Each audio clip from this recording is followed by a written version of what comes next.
L'Associació de Veïns de Can Fornaca de Riudarenes van organitzar un taller de màscares pels nens i nenes de la urbanització amb l'objectiu de que poguessin començar a elaborar els preparatius per la propera Rua de Carnaval.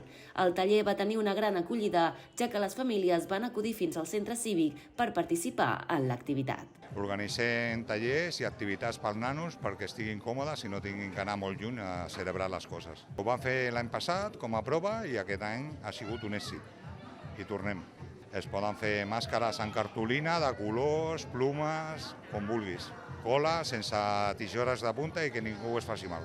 És molt important potenciar perquè la urbanització és molt gran i té que tindre tallers i un local cívic per tothom.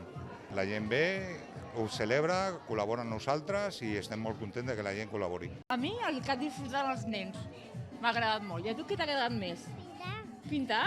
En què? En colors? En purpurina? En purpurina. I tu què t'ha agradat més del carnaval? Disfressar-te? Disfressar-se. D'altra banda, l'Associació de Veïns de Can Fornaca estan preparant una rua de carnestoltes per aquest dissabte. El recorregut s'iniciarà al restaurant de la urbanització i baixarà fins al centre cívic, on culminarà amb una gran festa en pica-pica. El propòsit, fer gaudir els més petits d'aquesta festivitat tan especial per ells a prop de casa.